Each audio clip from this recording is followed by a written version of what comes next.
ఈరోజు మా YSR Congress party MP Lok Sabha floor leader Mithun Reddy గారిని అక్రమంగా అరెస్ట్ చేశారు. ఇది అక్రమ కేసు, ఇది అక్రమ అరెస్ట్. ఈ అరెస్ట్ని నేను తీవ్రంగా ఖండిస్తున్నాను. వైఎస్ఆర్ కాంగ్రెస్ పార్టీ తీవ్రంగా ఖండిస్తోంది. ఎటువంటి ఆధారాలు లేకుండా బిల్డప్ నెరేటివ్స్తో, కుక్డ్ స్టోరీస్తో వాటన్నిటినీ బేస్ చేసుకొని ఈ అక్రమ కేసుని మిథున్ రెడ్డి గారి మీద కట్టి మరి ఈ రోజున అరెస్ట్ చేశారు. అధికారాన్ని ఉపయోగించి కొంతమంది గవర్నమెంట్ ఆఫీసర్స్ మీద, గవర్నమెంట్ ఎంప్లాయీస్ మీద, ఇంకా కొంతమంది మీద అధికారాన్ని ప్రయోగించి వాళ్ళని భయపెట్టి, బెదిరించి, తిట్టి, అవసరమైతే కొట్టి, ఆశ చూపించి ఫ్యాబ్రికేటెడ్ స్టేట్మెంట్స్ని వాళ్ళ దగ్గర తీసుకొని ఆ స్టేట్మెంట్స్ని బేస్ చేసుకొని మిథున్ రెడ్డి గారిని అరెస్ట్ చేశారు. దీన్ని లిక్కర్ స్కామ్ అని పేరు పెట్టి senior retired IAS Dhananjaya Reddy గారిని, ఓఎస్డి కృష్ణమోహన్ రెడ్డి గారిని, చెవిరెడ్డి భాస్కర్ రెడ్డి గారిని, ఇప్పుడు మిథున్ రెడ్డి గారిని అరెస్ట్ చేశారు. మా హయాంలో, మా జగనన్న హయాంలో ఎటువంటి లిక్కర్ స్కామ్ జరగలేదు. ఇదే కాదు, ఏ స్కామో జరగలేదు.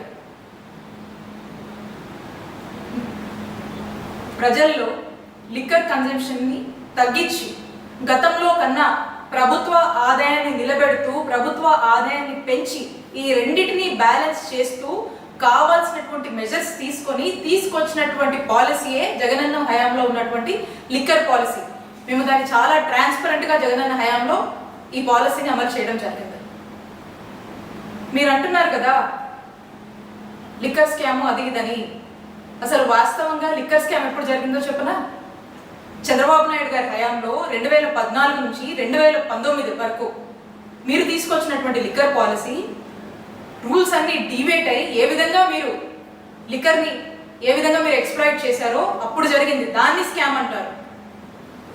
ఇప్పుడు మళ్ళా చంద్రబాబు నాయుడు గారి హయాంలో ఈ సంవత్సర కాలంగా మీరు తీసుకొచ్చినటువంటి లిక్కర్ పాలసీ, అలాగే ఏ విధంగా మీరు సిండికేట్లు ఏర్పాటు చేసి మీకు నచ్చిన వాళ్ళకి షాపులను ఇచ్చి నచ్చిన రేట్లకి అమ్ముకోవచ్చు అనేటువంటి ఒక ఫ్రీడమ్ ఇచ్చి ఆఖరికి లిక్కర్ని డోర్ డెలివరీ దాకా కూడా తీసుకొచ్చి పెంచి పోషిస్తున్నారే, ఇది స్కామ్ అంటే.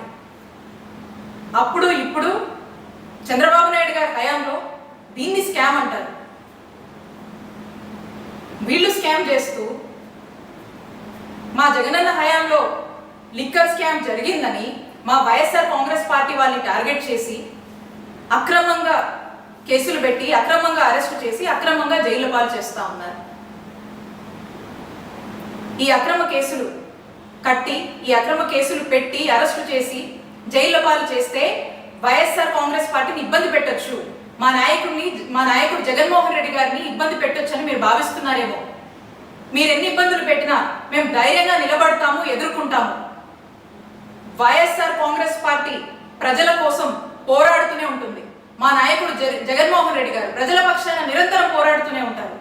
మేము మీకు స్పష్టం చేస్తుంది ఒక్కటే, వైఎస్ఆర్ కాంగ్రెస్ పార్టీ అదరదు, బెదరదు.